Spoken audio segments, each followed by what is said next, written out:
다 같이 함께 읽겠습니다. 빌립보서 4장 4절에서 7절 말씀. 주 안에서 항상 기뻐하라. 내가 다시 말하노니 기뻐하라. 너희 관용을 모든 사람에게 알게 하라. 주께서 가까우시니라. 아무것도 염려하지 말고 다만 모든 일에 기도와 간구로 너희 구할 것을 감사함으로 하나님께 아뢰라. 그리하면 모든 지각에 뛰어난 하나님의 평강이 그리스도 예수 안에서 너희 마음과 생각을 지키시리라. 아멘.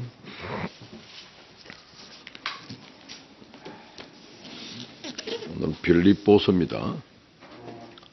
성경 중에 빌립보서를 선택하면 그 빌립보서는 대표적으로 먼저 떠오르는 것이 옥중서신이죠. 그리고 빌립보 교회에 보낸 편지입니다. 빌립보 교회는 유럽의 최초의 교회입니다. 그리고 탄생 자체가 상당히 특이한 배경을 가지고 출범한 바울의 최초의 설립한 교회고, 이 교회를 통해서 유럽의 복음의 문이 열리게 됩니다.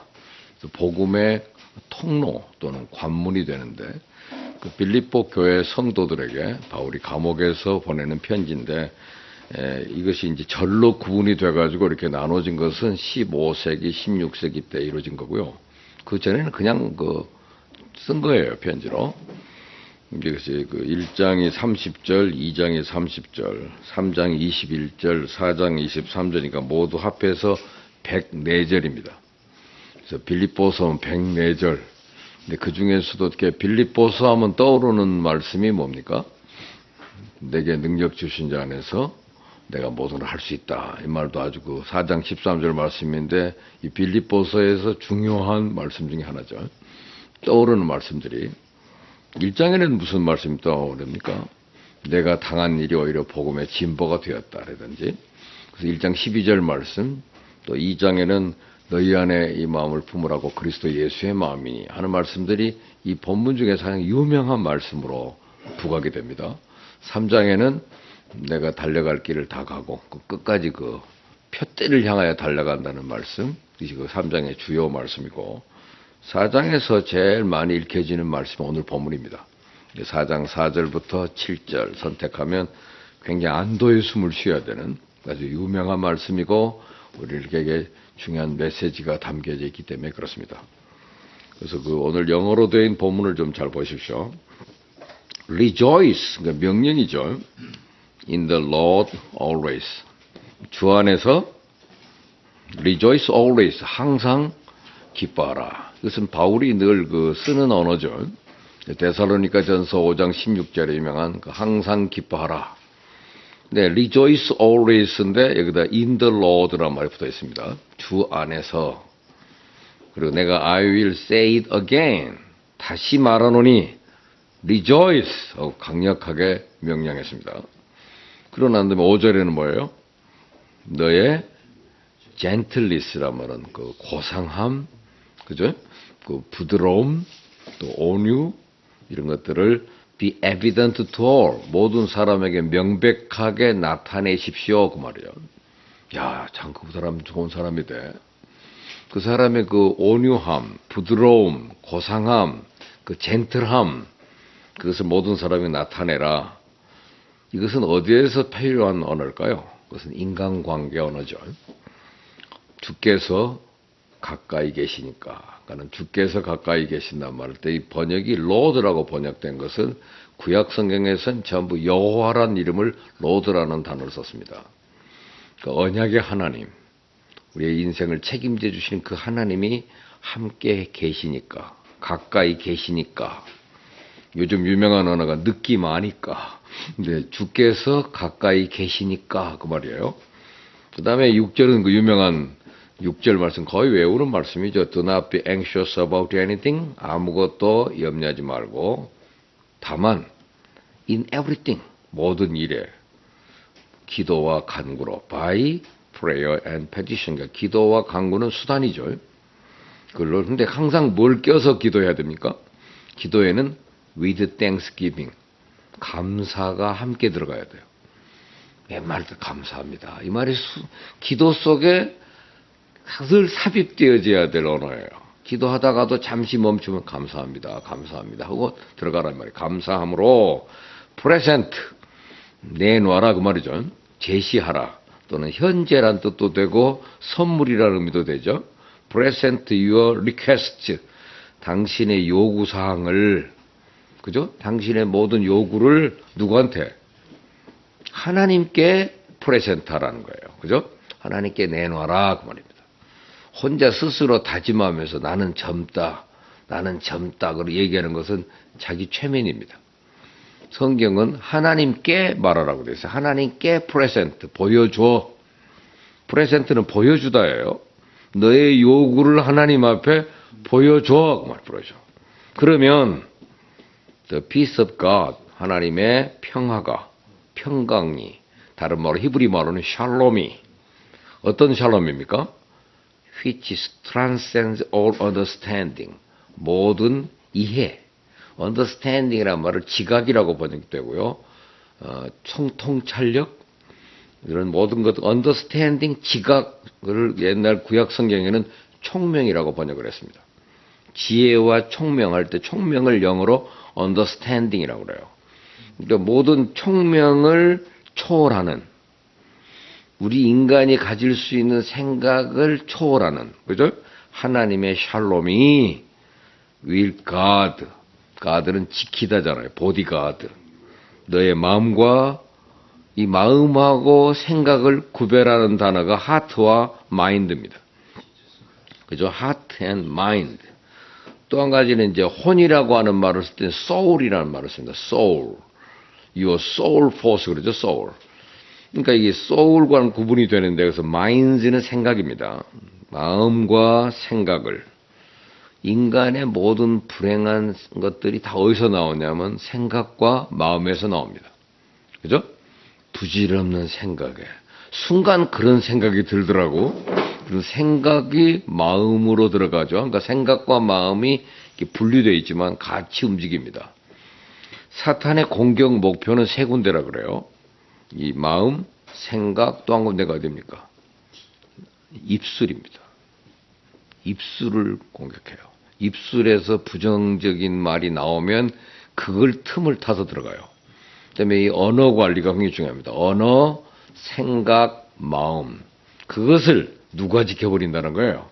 하나님의 평강이 누구를 지켜주듯이 누구를 지켜주셨듯이 in Christ Jesus 예수 그리스도를 지켜주시듯 여러분 우리 주님의 마음과 생각과 입술을 하나님의 평강이 지켜주니까 예수님은 십자가 상에서도 저주하는 말을 쓰질 않아요. 그 순간에도 어때요? 저들이 하는 일을 저들이 알지 못하니 아버지여 저들을 용서해 주소서.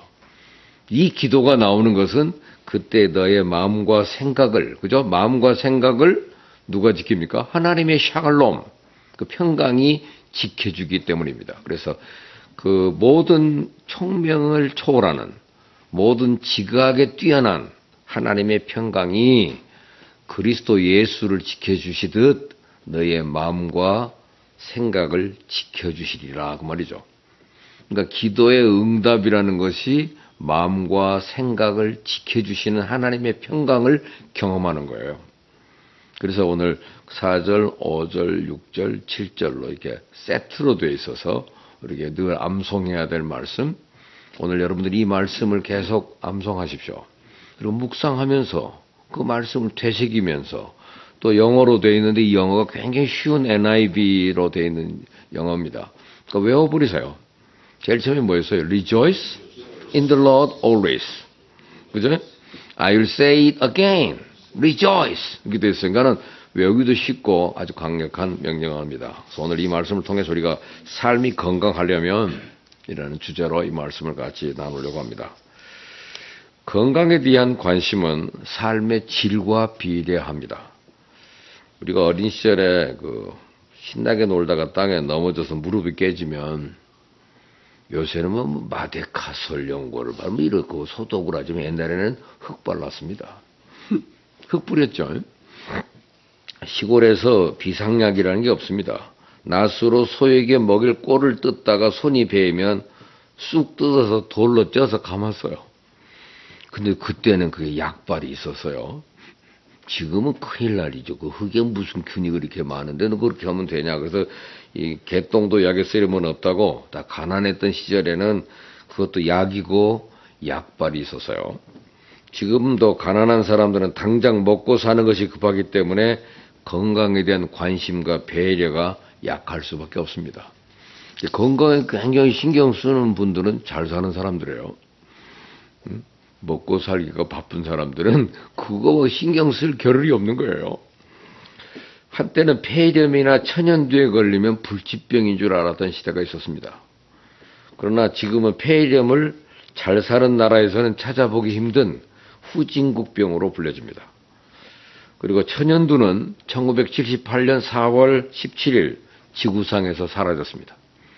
그래서 1979년 10월에 그 WHO가 천연두 제로, 이 지구상에 천연두는 없다 선언을 했습니다. 동물과 인간이 다른 점은 무엇이냐면 동물은 병에 걸리면 거의 죽습니다. 근데 인간은 살려고 합니다. 그 치료제를 개발하고 그 병을 이겨내는 유일한 존재가 인간이기 때문에 그래서 오늘날 현대의학의 개가는 정말 많은 그 업적을 나타내고 있습니다. 놀랄만한 수준에 이르고 암도 이제는 거의 치유되어지는 단계입니다. 이제 그들은 그 유전자를 복제하고 그럼에도 불구하고 한 유명한 의사가 이런 고백을 한 적이 있습니다. 하나님은 큐어하시고 의사는 케어한다. 무슨 말인지 아시겠습니까? 그러니까 의사는 돌봐주기만 할 뿐 진짜 치료는 하나님께서 하신다는 말입니다. 이 단어가 케어란 말은 치료한다는 의미도 가지고 있어요. 근데 관심과 걱정과 주의를 기울이는 것입니다. 근데 큐어란 말은 완치입니다. 그러니까 하나님이 완치시키는 거예요.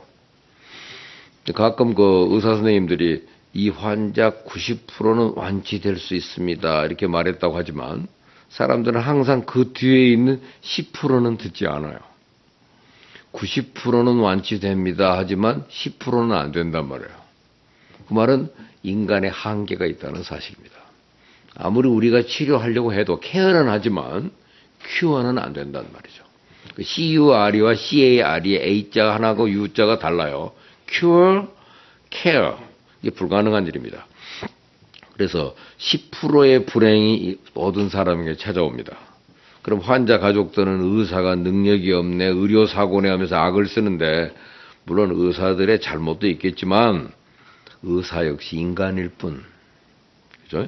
참된 치료자는 하나님뿐임을 우리는 인정해야 되는 것이죠. 그래서 의사 선생님들도 치료를 위해서 기도하셔요.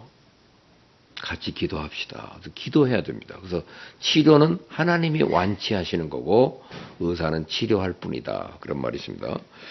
어떤 중년 부인이 병원에 찾아왔습니다. 날마다 반복되는 통증과 고통을 이길 수가 없어서 찾아왔는데 그래서 정밀 검사 해봐야 되겠죠? 엑스레이도 찍고 소변 검사, 피 검사, 웬만한 검사 다 합니다. 근데 결과는 아무 이상 없음. 근데 얘는 여전히 통증을 호소하면서 의사에게 사정을 합니다. 현대인들은 이유를 알 수 없는 많은 질병으로 고통을 당하고 있습니다. 의사들은 이것을 뭐라고 진단합니까? 신경성이라고 합니다. 신경성의 신자가 하나님 신자라는 거 아시죠? 신경성이에요, 신경성. 신경이 문제입니다. 영적인 문제라는 사실이에요. 이번에 그 WHO가 그 건강을 정의하면서 예전에는 몸도 건강, 마음도 건강, 사회적인 건강까지를 정의했어요. 그것이 건강이다 그랬어요. 원만한 관계를 갖는 거 이게 건강인데 재작년부터 뭐가 한 가지 추가됐냐면 영적으로 건강해야 된다고 포함했습니다. 영의 문제를 처음으로 다룬 거예요. 영적인 스피리추얼 영적으로도 원만해야 돼요. 이것을 빼버렸단 말이죠. 지난번에 제가 그 우리 수요일 날 추석날인가 이번에 그 가정들 모여가지고 얘기하다가 제가 그 예전에 유명한 클락 교수라고 하는 분이 홋카이도에 갔을 때 거기 그 농업학교가 있더라고요. 거기 보니까 Boys be ambitious in Christ예요. 너희들은 주 안에서 그리스도 안에서 야망을 가지십시오 그랬단 말이에요. 근데 일본 사람들이 끝에 있는 in Christ라는 말을 빼버렸어요. Boys be ambitious. 그러다 보니까 그 사람이 야망을 품어라 그런데 야망이 일본 말로는 노망입니다. 노망이라고 그래요. 노망을 가져라 말이거든. 노망. 이게 그 야자가 한문으로 노거든 일본 말로는. 우리 기도사제가 그래서 그 어떤 분하고 대화하다가 우리 크리스찬은 소망의 하나님을 믿는다. 우리는 하나님이 우리의 소망이거든요. 소망의 소자는 장소가 있는 거예요. 그런데 야망은 뭐예요? 들판이에요. 그래서 야망을 가지면 되게 망합니다. 목회자들도 마찬가지입니다. 제가 우리 신학도들한테도 그래요. 괜히 야망을 품은 사람은 되게 나중에 엄청난 치욕을 당하게 됩니다. 목회자가 성공했다고 하다가도 그 사람이 야망을 품고 있는 사람은 반드시 무너집니다. 우리는 소망의 하나님을 바라볼 뿐. 소망의 하나님, hope in the Lord. 주 안에서 소망을 가는 게 hope입니다. 이 ambition을 가지면 문제가 되더라고요. 가끔 동료들도 이렇게 만나보면 너무 야망이 있는 사람이 있어요. 유명해지고 싶고 세상을 막 다 정복하고 싶고 그런 야망을 가진 분들은 나중에 참 엄청난 수치를 당하더라고요. 우리는 야망을 가는 사람이 아니라 소망을 가는다. 클락 교수의 말은 Boys be ambitious in Christ. 그랬더니 그 어떤 분이 그러더라고요. 옆에서 함석헌 선생도 맨날 Boys be ambitious만 얘기했다고 그러더라고요. 그래서 그 부분도 그리스도 안에서란 말을 빼버리면 끝납니다. In God we trust. In God이 왜 필요합니까? 하나님과의 관계거든요. 하나님과의 관계를 안다는 것, 즉 우리는 피조물이라는 사실을 아는 것. 내가 피조물이고 흙으로 만들어져 있다는 사실을 아는 것을 헬라 말로 겸손이라고 합니다. 후무스, 흙의 존재라는 거죠. 우리는 피조물이라는 사실을 아는 것이 하나님과의 관계 앞에 설 때마다 나는 피조물입니다. 인간입니다. 그 자기를 아는 거, 자기 한계를 아는 거, 이게 겸손이에요. 그래서 항상 하나님 앞에 겸손해야 되고 그것이 바로 자기를 유지하는 관계입니다. 관계 언어. 때문에 뭔가 텅 빈 것 같고 아무리 살아도 가운데서 뭐가 구멍이 나 있는 것 같아요. 그래서 그 서울시 건축과에 근무하는 건설본부잖아요. 거기에 사무관으로 있는 분인데 제가 입학시험 면접을 하는데 어떤 분이 와서 공부를 신청을 했더라고요. 그래서 내가 서울시 공무원이 어떻게 여기로 오셨어요? 그랬더니 나이가 들었는데 생애에 뭐가 텅 빈 것 같은 게 있다는 거예요. 아무리 병원 진단을 해봐도 뭐가 이게 텅 비어서 그랬더니 자기 부인이 그건 하나님을 위한 일을 해야 되지 않겠냐. 그래서 왔다고 해서 내가 목사가 되는 것은 나는 환영하지 않습니다. 그러니까 무슨 신학을 공부하러 오셨다면 봤지만 자꾸 와서 우리 나와바리 건드리지 마세요. 그래서 그거 자꾸 하지 말라고. 당신이 공무원으로 쭉 살아왔던 사람은 그 일을 통해서도 하나님의 일을 할 수 있는데 자꾸 와서 뭐 목사가 그때 그건 아니라고 그러더라고요. 그렇다면 내가 면접해서 받았어요. 지금 이제 실로암 그 병원인가 하고 관계된 시각장애인들 교회에서 섬기는 봉사자로 일하는 사역을 해요. 명칭은 이제 신학대하고 나왔기 때문에 전도사라는 명칭으로 일을 하지만 부부가 열심히 봉사하고 헌신하는 그 일하면서 직장 잘 다녀요. 그래서 직장 정년하실 때까지 잘 하시고 그렇게 하지 자꾸만 나도 목사가 되겠다 할 때 하지 마라. 50 넘어서 목사 되는 일은 추천할 일이 아니에요. 저희들은 어린 시절에 뭔 모르고 된 사람들이지만 그렇잖아요. 그 자기 직업이 있고 이런 사람들은 그 직업을 통해서도 일터교이기 때문에 그 사역을 하는 것이에요. 그 정신을 배우려면 오라 그랬더니 이분이 장신대를 나왔더라고요. 원래 공부를 했어요. 또 저한테 와서 다시 이제 재교육을 받게 돼서 설교학을 공부하게 되고 새롭게 자기 자신을 도전을 받은 적이 있어요. 왜 왔냐? 했더니 속에 텅 빈 게 있다는 거예요. 그래서 이게 그것이 바로 아까 말했던 신경성이란 말이에요. 신경성. 저는 오늘 우리가 모두 건강한 삶을 살아가길 원하는데 우리도 영육 간의 강건한 삶을 위해 항상 기도하잖아요. 영육을 강건하게 해달라. 오늘 본문은 이에 대한 조건을 분명히 제시해주는 말씀이라고 할 수 있습니다. 바라기는 우리 모두가 강건케 되는 삶의 비결, 그 시크릿을 오늘 여기서 우리가 찾을 수가 있는데, 거기 아까 4절의 말씀은 첫 번째 조건입니다. 하나님과의 관계를 바르게 가져라 그 말이에요. In the Lord. 말이 중요한 말입니다. 그 안에서 항상 뭐요? 기뻐하라는 것입니다. 기독교 신앙을 그 삼뻐 신앙이라고 합니다. 삼뻐. 뭐가 삼뻐냐 그랬더니 그 유태영 박사님이라고 이런 들어보셨습니까? 그 새마을 운동을 만든 분이잖아요. 박정희 대통령이 무슨 아이디어가 좋아서 새마을 운동을 했겠습니까? 유태영 박사의 아이디어예요. 그것이 이스라엘의 기프츠 운동을 보고 한국에다 적용한 겁니다. 그분은 정말 가난한 분이죠. 서울에 올라와 가지고 잘 데가 없어서 한강의 그 백사장에서 모래를 파고 몸을 비닐로 감았대요. 그래서 열을 보호해 가면서 모래에서 자면서 얼굴만 내놓고 잠을 잤던 사람입니다. 잘 데가 없어서. 그런 분이 고학으로 공부를 해 가지고 한국을 잘 살게 하려면 이 농업에 성공을 해야 되는데, 농업을 하려면 좀 농업에 성공한 나라인 덴마크를 가봐야 되지 않겠냐, 그런 꿈을 가지고 이분이 기도하다가 덴마크 국왕한테 편지를 보냈잖아요. 그랬더니 덴마크 국왕이 우체국한테 그냥 보내니까, 덴마크에서 무슨 편지가 하나 왔는데 수신인이 국왕이에요. 그래서 고민하다가 결국은 궁정에다 보냈다네요, 우체국에서. 그랬더니 거기서 읽어보고 한국 사람들이라서 읽었겠죠. 읽고 난 다음에 다시 한국에 연락해가지고 그분이 덴마크로 유학 가서요, 한국의 어떤 젊은이가 이렇게 공부하고 싶어 한다 그러니까 국왕이 오라 그랬어요.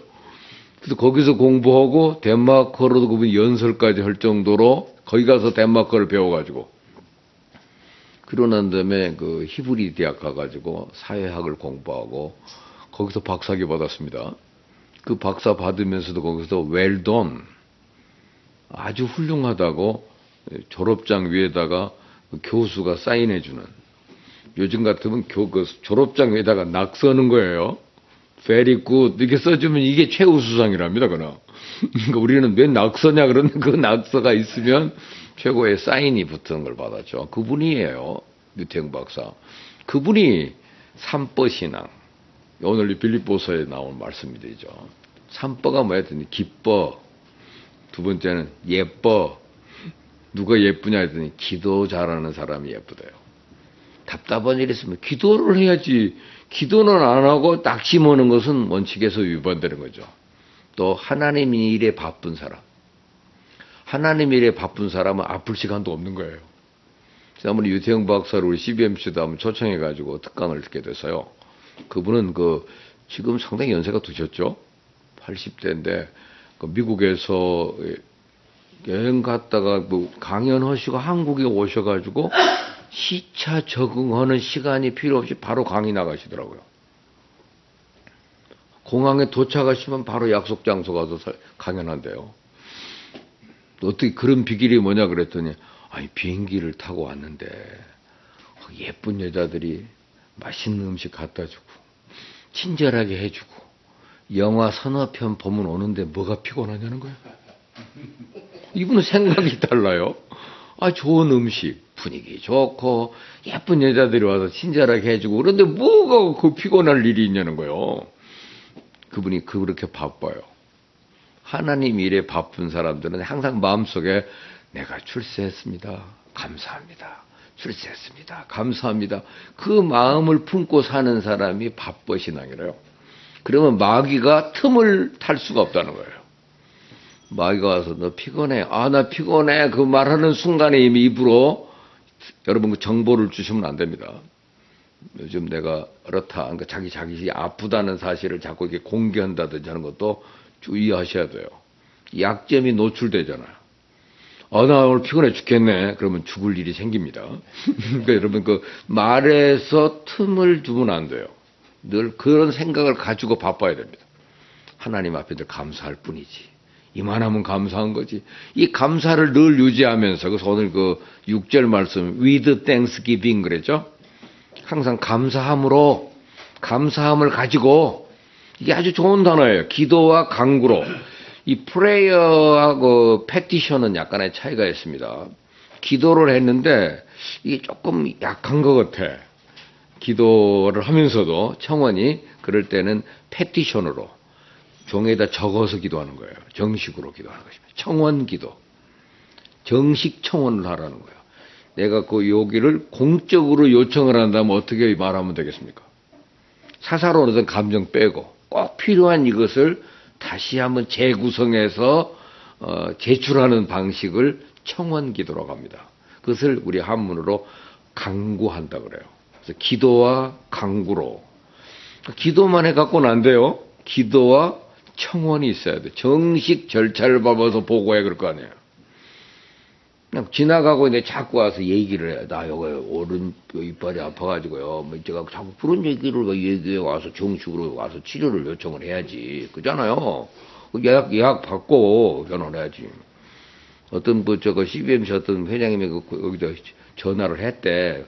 오늘 좀 아파가지고 좀 치료 받을까 했더니 스케줄이 꽉 차 있다고. 그래서 내가 꼭 미친 소리로 가는데 거기가 얼마나 바쁜 병원인데 이제 오늘 아픈 데 가서 오늘 나빠 치료 받으려고 그래. 사람이 정식 청원하라니까. 그랬더니 이제 적어놨다 그러더라고요. 정식 청원하는 것을 패티션이라 그러는 거예요. 프레이어는 기도죠. 그냥 일방적으로는 기도하는 거예요. 그러나 정식 절차를 밟아서 하는 기도. 공식 청원하라고 그래요. 정식으로 요청하라. 그런 게 있잖아요. 정식으로 문건으로 작성해서 보고해야 이게 딱 접수가 되는 거 아닙니까?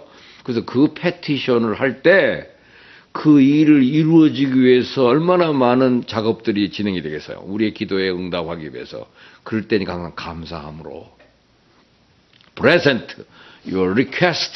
너의 모든 요청을 to God. 우리 대상은 하나님이잖아요. 하나님께 프레젠트하라. 보여줘. 이것이 바로 바울의 가르침입니다. 강도 높은 메시지예요. 그래서 우리가 첫 번째는 하나님과 바른 관계를 가질 것. 그죠? 그 누가복음 우리 15장에 보면 그 유명한 비유가 나와 있잖아요. 잃은 양의 비유, 또 드라크마의 비유, 또 잃은 아들의 비유가 나옵니다. 근데 양은 목자 곁에 있을 때만 가장 편안함을 누립니다. 이 장식품 같은 거는요, 주인하고 있을 때 이 장식이 의미가 있는 거예요.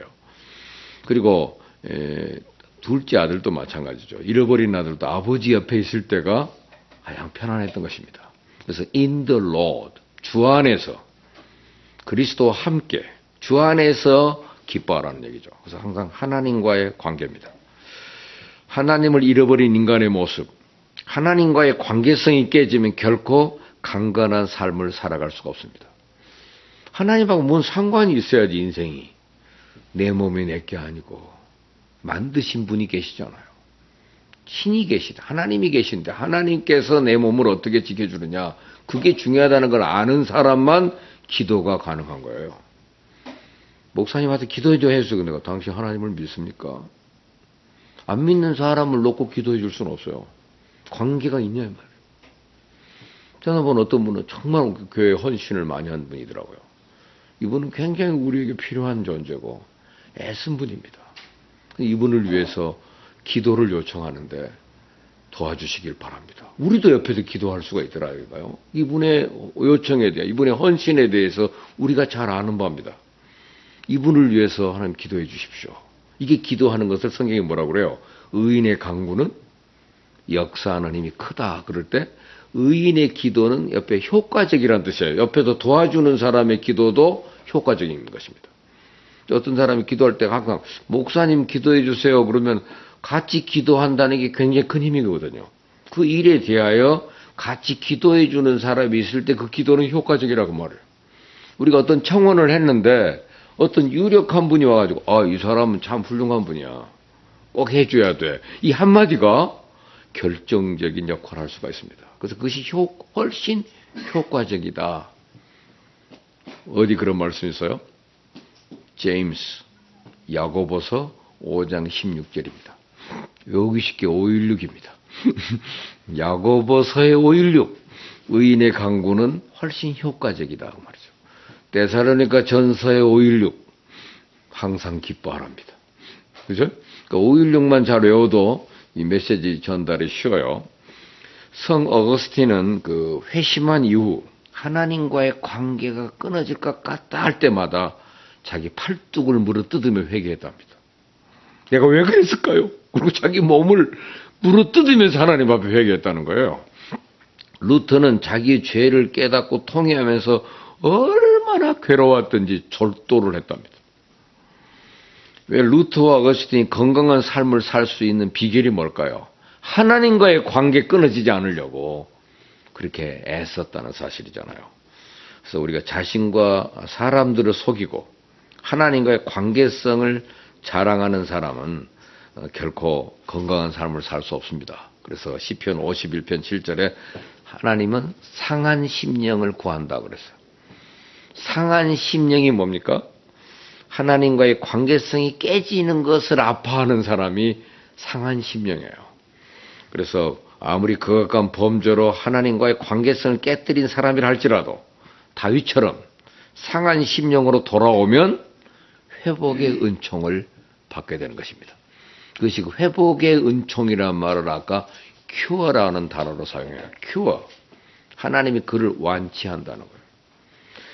우리가 회개는 시작해도 가장 늦었다고 생각할 때 회개는 그때 시작해도 늦지 않습니다. 야, 내가 회개하지 않았구나. 참 어떤 분이 그 굉장히 가정적으로나 상황이 자꾸 불리하게 자꾸 작용이 돼가지고 굉장히 사면 초과에 빠져버리더라고요. 그래가지고 CBMC도 그만둬야 될 것 같고 괜히 CBMC를 왜 거는지 모르겠어요. 아무 상관없는 일인데 그것도 안 나오게 되고 뭐 갑자기 뭐든지 그 불안하고 그래져서 제가 이렇게 대화하다가 하나님하고 무슨 정산이 안 된 것 같소네 그래서요. 정산이 안 돼서 그분이 알아듣더라고요.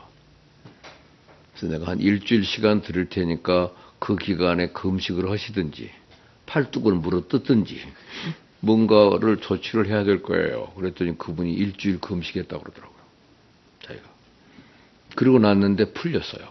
그냥 관계가 깨졌는데 뭘 모르더라고요.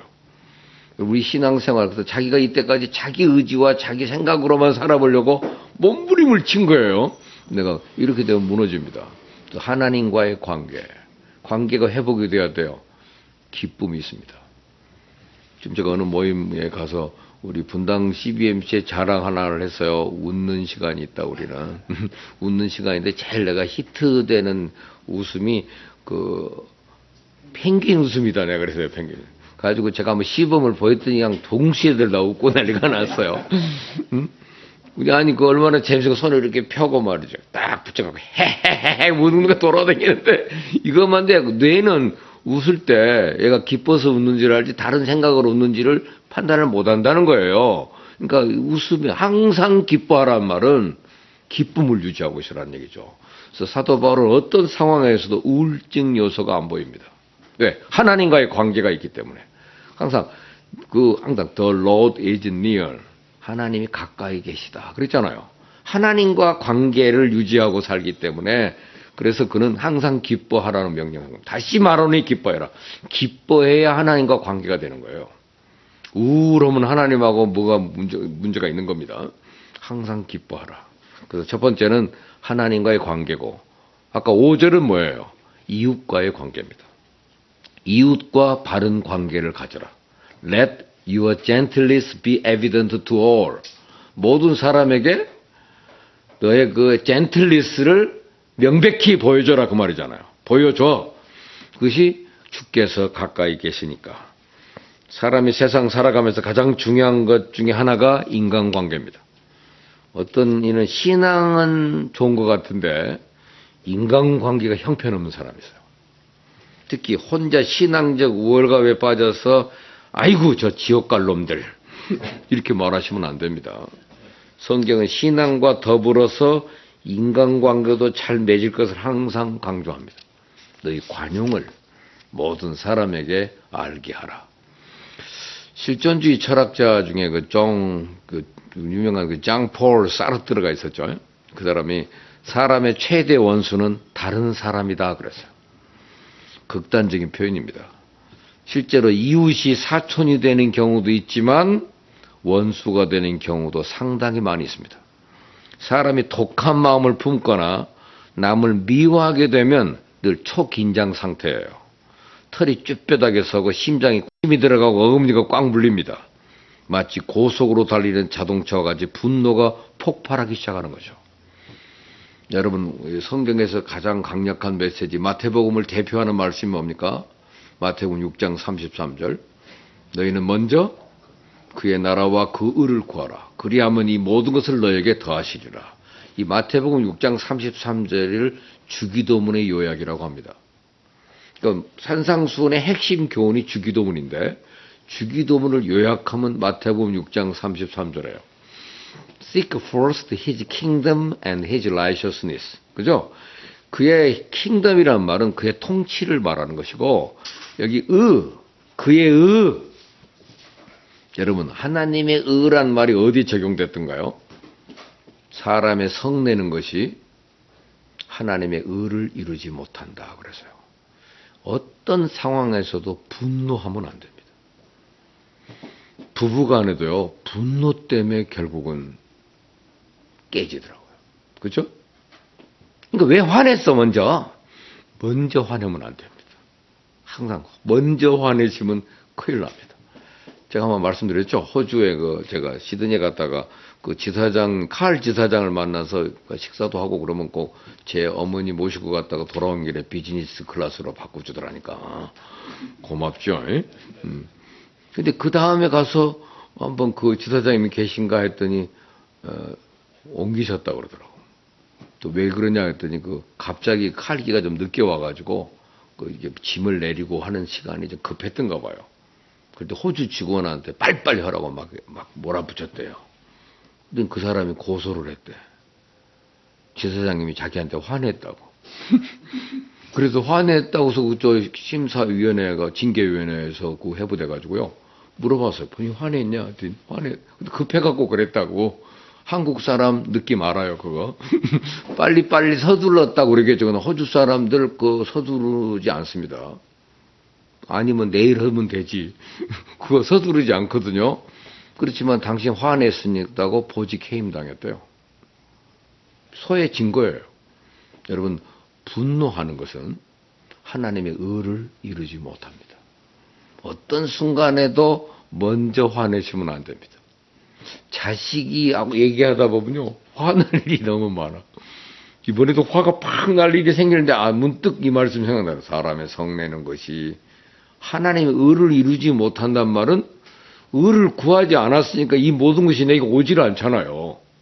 그러니까 마태복음 6장 33절 적용하면 이게 말이 안 되는 거예요. 화를 내면 안 됩니다. 절대 어떤 상황에서도 화내는 사람이 집니다.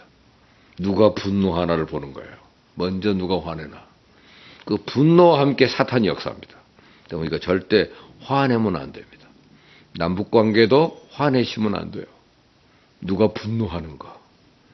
이번에 저희 교단 총회가 있어서 가보니까 총회, 부총회장 선거 때문에 아주 사안이 심각했어요. 그래서 내가 누가 화내나 보더니 화 안 내는 사람이 이기더라고요. 분노하면 무슨 지역 감정을 조장한다든지 자꾸 사회생활을 공격한다든지 이런 분노가 있잖아요. 하나님은 그 사람의 의를 이루지 않더라고요. 분노하지 마라. 그래서 이웃과의 관계를 잘하려면 뭘 보여주라는 거예요? Your gentleness. He is gentle. 그분은 참 젠틀해. 예수님이 자신을 뭐라고 그랬어요? 나는 마음이 젠틀하고 온유하다고 그랬어요. 겸손하다. 나는 humble and gentle. 네? 그러니까 예수님 자신이 자기는 험불하고 자기는 젠틀하다고 그랬어요. 젠틀은 온유라고 번역이 된 겁니다. 그래서 너의 이 젠틀한 점을 evident, 명백하게 let your gentleness be evident to all. 모든 사람에게 보여줘라. 굉장히 강력한 이웃과의 관계를 잘 하려면 화내시면 안 됩니다. 예수님이 주신 말씀 마태복음 7장 12절에 뭐라고 그러셨어요? 무엇이든지 남에게 대접을 받고자 하는 대로 너희도 남을 대접하라. 지나가는데 고등학생들이 지나가는데 길을 물어보고 싶어요. 존대로 물어보세요. 그래야 걔들이 존대로 대답해요. 학생 좀 여쭤봐도 될까요? 이게 높임말로. 그럼 갑자기 애들이 당황해요. 그러면 이게 높여서 말하면 자기도 높여서 말을 해요. 야, 학생, 일로 와봐. 안 가요. 몰라요, 무조건. 그러니까 우리가 남에게 대접을 받고자 하는 대로 너도 남을 대접하라 그랬어요. 이게 성경이 가르쳐주는 강력한 이게 율법이고 선지자라고 그랬어요. 어떻든 한번 인간관계가 깨지면요, 한번 깨진 그릇은 다시 쓰기가 어렵습니다. 이웃과의 관계도 마찬가지입니다. 한번 깨지면 원수가 될 수도 있습니다. 그러므로 아무리 분노가 솟구치고 억울한 일을 당해도 먼저 화를 내서는 안 됩니다. 제가 어린 시절에 자기 출신 교회가 있잖아요. 지금 상당히 큰 교회가 됐는데 그 교회에서 담임 목사님이 이렇게 빌 때 그 다음 우선순위로 제가 거론이 돼요. 그런데 못 가게 되는 가장 큰 이유가 제가 그 교회 어떤 장로님하고 한번 싸운 적이 있거든요. 청년 시절에. 그분이 이제 우리 목사님, 담임 목사님을 향해서 예배 시간에 막 욕을 하는 거예요. 근데 가만히 있지 않고 저도 욕을 했어요, 그분을. 근데 제 욕만 남았더라고, 계속. 무슨 문제가 나오면, 이영욱 목사님 성질 있어요. 그 말 한마디면 모든 상황이 끝나는 거야. 중요한 자리에 가다, 그분 아직도 성질이 있어. 그래, 그게 약점이 되더라고요. 중요한 순간에, 그러다 요즘은 많이 좋아진 것 같긴 한데, 이게 항상 위험하다는 거죠. 그러니까 한번 성질 낸 것이 인간관계를 깨더라고요. 깨면 회복이 안 됩니다. 그래서 우리가 철저히 배운 거예요. 이게 화내지 마라. 화를 내 사람이 성내는 것이 하나님의 의를 이루지 못한다. 야고보서 1장 19절의 말씀은 이건 굉장히 깊이 새겨야 될 굉장히 중요한 메시지예요. 그래서 이웃과의 관계를 잘 유지하기 위해서 주님의 관용으로, 그죠? 분노를 폭발시키는 것보다 그걸 누르고 이겨내는 관용이 훨씬 건강에 좋다는 거예요. 예? 노이로제 걸리는 사람들의 특징이 뭡니까? 그들은 타인과 타협할 줄 모르고 배타적이고 또 그럼으로써 교만하고 독선적이고 이기적이며 그리고 타인의 말이나 행동에 민감하게 비판하고 마지막으로는 사소한 일에 째째하게 물고 늘어진다고 그래요. 다 섞여져 있습니다. 갑자기 사람이 치사해져요. 그럼 이상하게 인간관계를 파괴하는 요소로 똘똘 뭉치면 그렇게 됩니다. 어떻든 이웃과의 관계가 원만하지를 못한다. 원만한 인간관계. 그래서 이웃과의 관계에서 혹시 실패하고 계신 분이 있다면 이 사람은 하나님과의 관계도 깨질 확률이 높아요. 그죠? 이웃과의 관계가 깨진 사람이 주 안에서 기쁨을 노래한다는 것은 불가능한 일입니다. 그죠? 이웃에게 독소 섞인 말로 저주하고 비난한 다음에 하나님께 기도 응답이 안 되잖아요. 응? 그래서 우리는 이 관계성이 신속히 회복되지 않으면 마귀는 그 틈 사이에 시멘트를 붓기 시작한대요. 그래서 미용 전문가들이 깨끗하고 건강한 피부를 갖기 위해서는 항상 얼굴을 청결하게 할 것, 직사광선이나 심한 자극을 피할 것, 피부에 맞는 화장품을 쓸 것, 충분한 휴식과 수면을 취할 것, 편안한 마음을 가질 것. 그래야 건강한 피부가 나온다는 거예요. 피부 트러블이 많은 사람은요, 한성질이 있다는 뜻이에요. 화가 잘 난다든지, 여기 사람이 얼굴을 세수도 잘 안 한다든지, 이게 좀 지저분한다든지, 그죠? 그 몸에 맞지 않기 때문에 그래요. 랑콤 화장품 사장이 한국에 와서 강연했어요. 여성의 화장의 기본은 마음이라고 그러더라고요. 화장품이 아니에요, 이 사람이. 마음을 단장하라. 그 베드로전서 3장의 말씀이잖아요. 마음을 단장하라. 편안하면 피부도 좋아, 아름다움이 나온다는 것이잖아요. 중요한 일이에요. 그것은 얼굴뿐 아니라 건강한 삶을 위해서 반드시 필요한 겁니다. 이웃과의 관계에 있어서 이 5가지를 제대로 지키는 거죠. 항상 청결한 관계. 관계를 잘해야 돼요. 심한 언어, 심한 자극적인 거 피해야 되지 않겠습니까? 충분한 휴식, 편안함. 그렇죠. 거기에 맞는 화장품을 쓰라. 이거 굉장히 중요한 원리 같습니다. 세 번째, 마지막입니다. 자신과 바른 관계를 가지라는 거예요.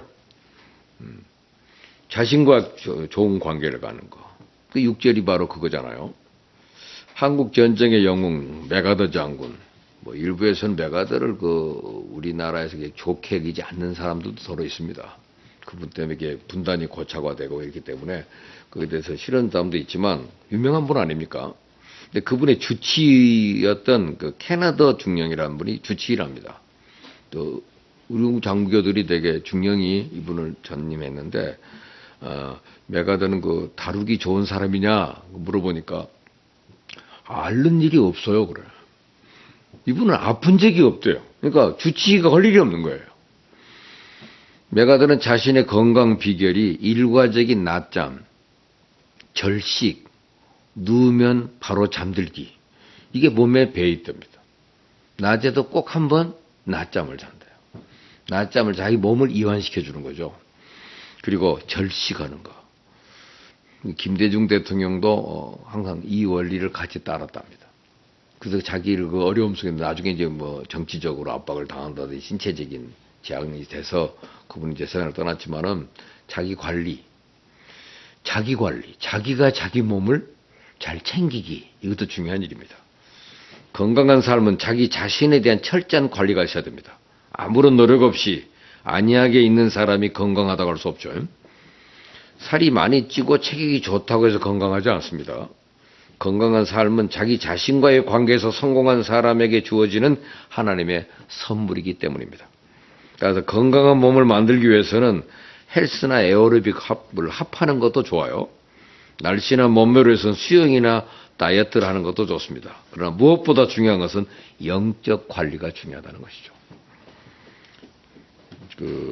미국의 찰스 스탠리 목사님이라는 분 계신데 왕성한 방송 설교, 목회 활동으로 매우 바쁘게 지냈습니다. 그는 자신이 하는 일에 매우 만족했고 교인들도 좋아했어요. 그러나 언제부턴가 자신과의 관계에서 실패를 하기 시작했습니다. 하나님과 영적 관계, 교인들과 인간관계 모두 나무랄 데가 없어요. 목회는 계속 부흥하고 방송 설교는 많은 사람이 영향을 끼칩니다. 결국 그는 3개월 동안 휴직을 신청했습니다. 모든 것이 다 잘 되고 있음에도 불구하고 휴직을 신청할 만큼 다급한 문제가 무엇일까요? 자기 자신을 자기가 관리를 못하겠다는 거예요. 응? 어떤 일에 자꾸 매이고 하다 보니까 잘 보이려고 애를 쓰고 이런 일은 하는데 자기 자신이 자기가 못 보고 있다는 사실을 알게 된 거죠. 또 자신과의 관계가 깨지니까 치유가 불가능하더라는 거예요. 내가 스스로 내가 마음에 안 들어. 그러면 굉장히 힘든 겁니다. 찰스 스탠리 목사님 3개월 동안 휴가를 통해서 꼼꼼히 자신을 돌아볼 수 있었습니다. 그리고 모든 문제가 자신과의 관계성을 올바로 형성하지 못했다는 것을 깨닫게 되고 그래서 그는 2개의 방송 설교를 중지했습니다. 그리고 목회 활동에만 전념합니다. 그리고 일주일에 기도와 휴식을 위해 반드시 하루는 스케줄을 비워놓고 자신을 위한 재충전의 시간을 가졌다고 그래요. 약 10개월이 지난 후에 예전에 건강한 모습을 회복한 스탠리 목사가 교인들한테 이렇게 말했답니다. 오늘 기분이 참 좋습니다. 오늘 자기가 행복하다. 오늘 나 기분이 너무 좋다. I am happy. 지난번에 말씀드렸죠. 하나님께 영광을, 이웃에겐 유익을, 나는 행복하게. 나는 참 행복하다. 이렇게 사는 것이 인간의 가장 좋은 관계죠. 이것은 모든 믿는 사람들이 유익한 실화라고도 할 수 있습니다. 우리 모두는 바쁘다는 핑계로 자신과의 관계를 소홀히 하는 경향이 많습니다. 그러나 믿음을 가진 사람은 먼저 자기 자신에 대한 철저한 이해가 있어야 됩니다. 내가 왜 그럴까? 내가 성장 과정에 이러이러한 일이 있더니 내 성격상에 이런 문제가 있구나. 내가 일찍 아버지를 잃었다는 이유는 아버지를 일찍 잃은 바는 책망을 들을 기회가 별로 없이 그냥 자랐다는 뜻입니다. 그래서 내가 이거 버릇이 없겠구나. 자기가 자기를 이해해야 돼요. 자기 검증을 통해서 나에게 이러한 요소가 있구나. 내가 어머니 밑에서만 자랐기 때문에 너무 어머니 보호 거기에만 익숙하지 다른 데 가면 대인 활동에 좀 문제가 있겠구나. 이거 철저한 자기 점검이 필요하다는 거예요. 근데 자기를 이해해야 됩니다, 여러분. 그리고 여러분 자기 자신을 자기가 보면서 그래도 오늘 수고했어. 애썼어. 오케이. 그럼 바로 잠이 옵니다. 근데 자기가 마음에 안 들어요. 내가 싸우는 거예요. 그러니까 눈을 감아서도 잠이 안 오는 겁니다. 원래 잠은 하나님이 주는 거거든요. 내가 자는 게 아니고. 그래서 하나님과 이웃과의 관계가 아무리 좋아도 자신과의 관계가 깨지면 정말 회복하기 어려운 지경에도 빠질 수가 있다. 그래서 오늘 그 스탠리 목사가 같이 일주일에 하루 정도는 나를 위한 시간으로 스케줄을 비워놓는 지혜도 필요할 거라고 생각이 됩니다. 오늘날 많은 그 크리스찬들이 정체성을 잃고 방황하는 것을 봅니다. 자신을 바로 하지 못하고, 그러니까 그 중심이 흔들려요. 그러나 바쁠 때일수록 자신과의 관계성에 더욱 신경을 써야 됩니다. 그리고 우리가 크리스찬으로서 주일 성수도 중요한 일이죠. 그러나 문제는 성도의 자기 관리. 크리스찬 자기 관리를 잘하고 있는가? 봉사의 직분을 하는 것도 자기 관리를 잘한 사람이 남을 섬기는 거예요. 근데 나는 잘 돌아보지 못하면서 남을 섬긴다는 스스로 자기가 이해를 못할 때가 많습니다. 노만 빈센트 필이 그 사람이 건강한 삶을 살 수 있는 비결을 이렇게 얘기를 했어요. 육체와 영혼의 완치자는 예수 그리스도다는 사실을 믿을 것. 둘째는 육체는 영혼의 성전이라는 사실을 알고 소중하게 취급할 것. 이 육체가 영혼을 모시고 있단 말이에요. 그러니까 내 몸을 잘 관리해야 됩니다. 셋째, 모든 복수심을 버릴 것. 그리고 담당 의사를 위해 매일 기도할 것. 담당 의사도 부족하잖아요. 그리고 기도해야 된다는 거죠, 보충. 다섯째는 매일 성경을 읽고 운동할 것. 여섯째, 자신이나 남에게 대한 악한 마음을 품지 말 것. 일곱째, 의사는 치료하고 하나님은 완치하신다는 사실을 믿을 것. 이렇게 돼 있어요. 인간에게는 두 가지 건강이 있습니다. 하나는 육체적인 건강이고 하나는 영적인 건강입니다. 둘 중에 어느 것이 더 중요하다고 말하기는 어렵습니다. 예수님도 병자를 치유할 때 육체를 고칠 뿐만 아니라 내 믿음이 너를 구원하였다 하고 선포를 하셨습니다. 그러면 오늘날 우리들의 삶 속에서 하나님과 이웃 그리고 내 자신과의 관계성이 올바르게 형성되기를 소원합니다.